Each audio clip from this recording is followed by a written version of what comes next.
pour ce qui est de l'infertilité, qui est le terme maintenant le plus approprié, il est vrai qu'on n'utilise plus tellement le terme de stérilité, qui est toujours quelque chose d'un peu plus marquant pour les patients, et qui ont le sentiment d'abord que c'est un phénomène définitif. Être une femme stérile, ça veut dire que je n'aurai jamais d'enfant. Donc je crois qu'il faut être très précautionneux, et c'est un premier message très important par rapport aux patients en général, aux couples, aux femmes ou aux hommes. On n'a jamais le droit de fermer complètement la porte, dans la plupart des cas, à un projet, je dirais, de grossesse, sans avoir eu une démarche extrêmement rigoureuse. Il est vrai que les infertilités féminines sont souvent considérées comme étant les plus importantes, et c'est la réalité, même si les infertilités masculines sont aussi fréquentes. Et n'oublions pas ces situations d'infertilité mixte du couple, où tant l'homme que la femme posent des problèmes en termes de fécondité. Alors pourquoi est-ce qu'une femme est peu ou pas fertile?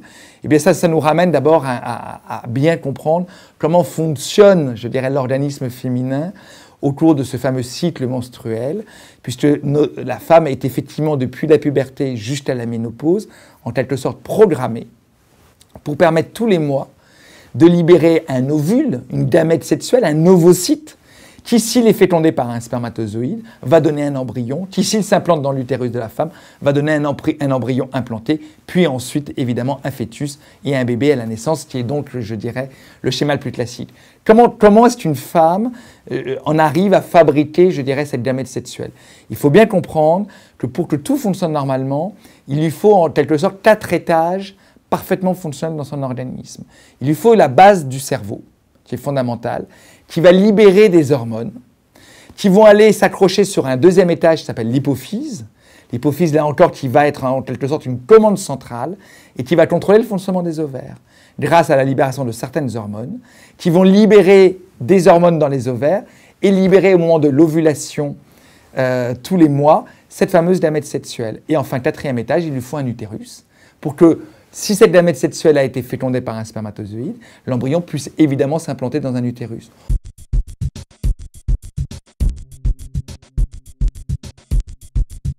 Il va d'abord falloir l'interroger, puis ensuite l'examiner. Ça, c'est absolument fondamental. On ne doit surtout pas passer à la démarche du traitement, voire de discuter une fécondation in vitro chez des femmes pour lesquelles il y a peut-être des éléments simples d'interrogatoire ou simples de dosage hormonaux qui vont nous dire voilà où est le problème et voilà comment je vais traiter. Donc l'interrogatoire, c'est effectivement depuis combien de temps cette femme désire mener une grossesse. Donc ça, c'est un élément extrêmement fondamental. Une femme qui vient vous voir en disant j'ai arrêté ma pilule, ça fait 3 mois, je ne suis pas enceinte, il faut savoir pondérer. Il est évident que si c'est une femme qui a 40 ans, on va être un peu plus proactif que si c'est une femme de 27, 28 ans, on va se donner du temps. Schématiquement, on disait on ne fait rien avant 2 ans de tentatives d'obtenir un enfant, donc rapport sexuel régulier, notamment en période périovulatoire, sans moyen de contraception, préservatif ou autre, mécanique ou évidemment pilule.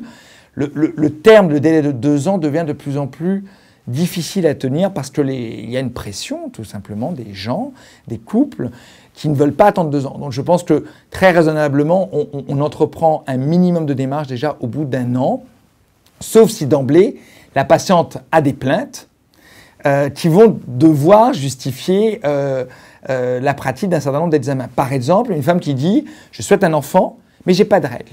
Si je n'ai pas mes règles tous les mois, ça veut dire que quelque part, si elle n'a pas eu ses règles, c'est que toute la mécanique du cycle menstruel ne fonctionne pas. On ne va pas attendre 1 an, 2 ans avant d'entreprendre une démarche. Il faut essayer de comprendre pourquoi elle n'a pas ses règles régulièrement.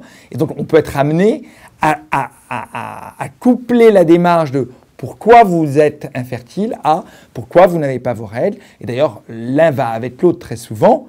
Et donc, on va faire des diagnostics ensuite très précis de savoir s'il y a une anomalie au niveau central du cerveau, la base du cerveau, au niveau de l'hypophyse, au niveau de l'ovaire ou au niveau de l'utérus lui-même. Donc ça, c'est un élément très important, en sachant que le cerveau, l'hypophyse et l'ovaire, ce sont des causes hormonales, des anomalies de fabrication, soit en excès, soit en insuffisance. Et l'utérus, c'est le plus souvent des phénomènes mécaniques, c'est-à-dire on a le sentiment que tout marche bien, mais l'embryon ne s'implante pas et s'il n'y a pas un obstacle au niveau de l'utérus à rechercher. Et donc on fait des dosages hormonaux très basiques. On cherche à savoir s'il y a la fabrication d'un excès de prolactine par l'hypophyse qui empêche toute femme d'ovuler.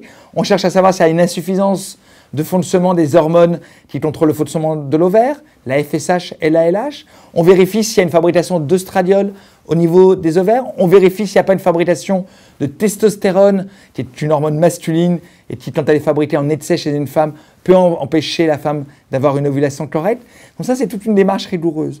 À cette démarche hormonale, on fait toujours une exploration par une échographie de l'utérus et des ovaires pour savoir, en gros, la taille, s'il y a la présence de ces follicules au niveau des ovaires, savoir s'il existe un obstacle au niveau de l'utérus.